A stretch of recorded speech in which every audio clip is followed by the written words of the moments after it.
T G, ഇന്ത്യയെ സംബന്ധിച്ച് അന്താരാഷ്ട്ര തലത്തിൽ എന്തൊക്കെയോ ഉരുണ്ടുകൂടുന്നത് പോലെ, അതായത് ഇനിയൊരു യുദ്ധമാസന്നമാകുന്നു എന്നുള്ള രീതിയിലുള്ള പ്രസ്താവനകളാണ് പുറത്തു വരുന്നത്. ഇപ്പോൾ പാകിസ്ഥാൻ്റെ ആയിക്കോട്ടെ, ഇന്ത്യയിലെ സൈനിക മേധാവിമാരുടെ ആയിക്കോട്ടെ, എന്തൊക്കെയോ ഒരു സാധ്യതകൾ വരുന്നുണ്ട് എന്നുള്ളൊരു തോന്നൽ ഉയർന്നു വരുന്നുണ്ട്.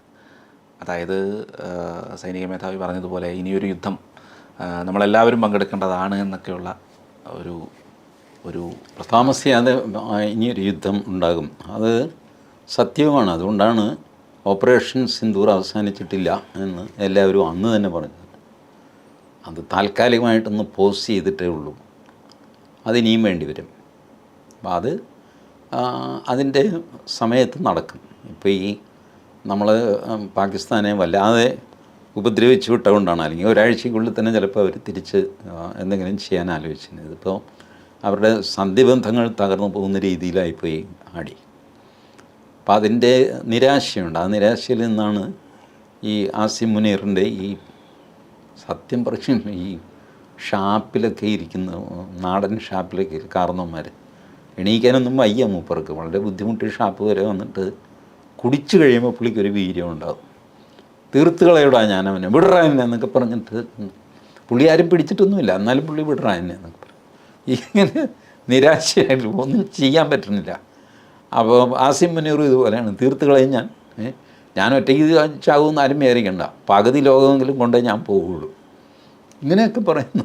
സത്യത്തിൽ നമ്മുടെ നാടൻ ഷാപ്പിൽ നടക്കുന്ന ഡയലോഗാണ് മുനീർ നടത്തിയിരിക്കുന്നത്. അപ്പോൾ മുനീറിന് വേറെ ഒന്നും ചെയ്യാനുമില്ല. ബട്ട് ഒരു കാര്യം, താമസിയാതെ പാകിസ്ഥാൻ മുനീറിൻ്റെ കയ്യിലാകും. ഈ മറ്റേ ഇങ്ങനെ ഷെഹബാസ് ഷെരീഫ് ഒന്നും മിണ്ടാതിരിക്കുന്നത്. ഒന്നാമത് ഈ മുനീർ ഇത് പറഞ്ഞു എന്നുള്ളതിന് ഒരു ഒഫീഷ്യൽ റെക്കോർഡും ഇല്ല കേട്ടോ, ഒരു റെക്കോർഡും ഇല്ല. വാർത്ത മാത്രമേ ഉള്ളൂ. അത് വളരെ ചെറിയൊരു ഗ്യാതറിംഗ് ആയിരുന്നു. അവരുടെ ഏതോ പട്ടാളക്കാരൻ റിട്ടയർ ചെയ്യുമ്പോൾ പാകിസ്ഥാൻ കോൺസുലേറ്റിലെയോ മറ്റോ അയാൾ അവിടുത്തെ ഒരു ബിസിനസ്സുകാരനാണ്, അയാൾ വിളിച്ചു ചേർത്ത ഒരു ചെറിയ സമ്മേളനം. അപ്പോൾ അതിൽ ഇതൊന്നും അലൗഡായിരുന്നില്ല. മൊബൈൽ ഒന്നും, ഒരു റെക്കോർഡിംഗ് ഡിവൈസും അതിൽ കൊണ്ടുപോകാൻ പറ്റില്ല. അങ്ങനെയുള്ളൊരു മീറ്റിംഗ് ആയിരുന്നു. പക്ഷേ ആ ധൈര്യത്തിൽ ഇയാളിത് പറഞ്ഞു. അപ്പോൾ അത് കഴിഞ്ഞിട്ട് അതിൽ പങ്കെടുത്ത ആരോ ഇയാളിങ്ങനെയൊക്കെ പറഞ്ഞു എന്ന് പറഞ്ഞു. അയാൾ ആരാണെന്ന് പോലും ആർക്കും അറിയില്ല, കറക്റ്റായ ഒരു സോഴ്സ് അതിനില്ല. ബട്ട് ഇത് പറഞ്ഞു എന്നുള്ളത് നമുക്ക് വിശ്വസിക്കാം 100%. കാരണം ഗവൺമെൻറ് ഓഫ് ഇന്ത്യ ഇതിനോട് റിയാക്ട് ചെയ്തു.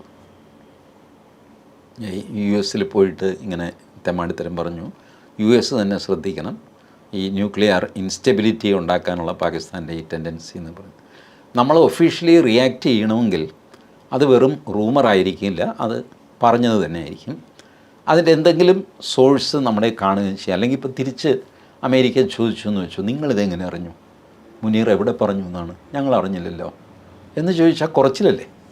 അപ്പോൾ അതിനുള്ള മറുപടി നമ്മുടെ കയ്യിലുണ്ട് എന്നുള്ളതുകൊണ്ടാണ് അതിന് മറുപടി കൊടുത്ത്. അമേരിക്ക ഒന്നും ചോദിക്കുന്നുമില്ല, കാരണം അവർക്കും അറിയാം ഇയാൾ ഈ തെമ്മാടിത്തരം പറഞ്ഞു എന്നുള്ളത്.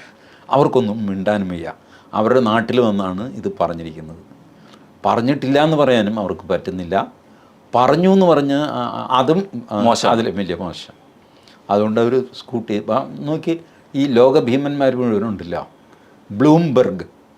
ബ്ലൂംബർഗ് മിണ്ടിയിട്ടില്ല, വാഷിങ്ടൺ പോസ്റ്റ് ഇല്ല, റോയിട്ടേഴ്സ് ഈ വാർത്ത ചെയ്തിട്ടില്ല, ഗാർഡിയൻ ഈ വാർത്ത ചെയ്തിട്ടില്ല. ഭാരതത്തിന് പുറത്ത് ഒരു റെപ്യൂട്ടഡ് മീഡിയ ഹൗസ് ഈ വാർത്തയെ പറ്റി ഒരു അക്ഷരം വേണ്ടിയിട്ടില്ല. എന്തിന് പാകിസ്ഥാൻ മീഡിയയിലില്ല.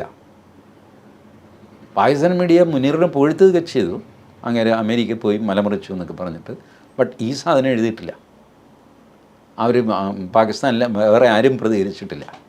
അങ്ങനെ നിൽക്കുകയാണ്. അത് കാരണം അത് വേണ്ടാത്തതായി പോയി എന്ന് എല്ലാവർക്കും അഭിപ്രായമുണ്ട്. ഒരു പക്ഷേ ലോകത്ത് ഞാനൊരു മനുഷ്യൻ മാത്രമാണ് ഇതിൻ്റെ സത്യാവസ്ഥ പറയുന്നത്. ഇത് കള്ളു കുടിച്ചിട്ട് വിളിച്ച് പറഞ്ഞാണ്. നമുക്കറിയാമല്ലോ ഈ വലിയ അന്താരാഷ്ട്ര പ്രശ്നങ്ങളുണ്ടല്ലോ, വെറും സാമാന്യ ബുദ്ധിക്ക് അനലൈസ് ചെയ്ത് നമുക്ക് മനസ്സിലാവും. ഇത് സ്വകാര്യ പാർട്ടിയിൽ വെച്ച് വെള്ളമടിച്ച് കഴിഞ്ഞപ്പോൾ പറഞ്ഞ പൊങ്ങച്ചമാണ്. അതാണ് ഞാൻ പറഞ്ഞത്. കാർന്നവർ ഷാപ്പിലെത്തിക്കഴിഞ്ഞ് ഒരു കുപ്പി കുടിച്ച് കഴിയുമ്പോൾ കാർന്നവർ, അല്ലെങ്കിൽ കാർന്നവർ എണീക്കാൻ ജീവനില്ല, കോൺഫിഡൻസും ഇല്ല. അപ്പോൾ തനിക്ക് വിശ്വാസമുള്ള ആൾക്കാരുടെ മുമ്പിൽ വെച്ചല്ലേ പൊങ്ങച്ചടിക്കുന്ന ആൾക്കാർ. തീർക്കും ഞാൻ അവനെ, നീ കണ്ടോ എന്നൊക്കെ പറഞ്ഞു. ചുമ്മാ ഇടാ വാചകടിക്കാതെ, ഞങ്ങൾ കണ്ടതാ ഓപ്പറേഷൻ സിന്ദൂർ, അതൊക്കെ അങ്ങനെ സംഭവിച്ചു, ഇനി ഞാനുണ്ടല്ലോ എന്നൊക്കെ പറഞ്ഞാൽ ഈ ഡയലോഗാണ് ഈ പുറത്ത് വന്നിരിക്കുന്നത്.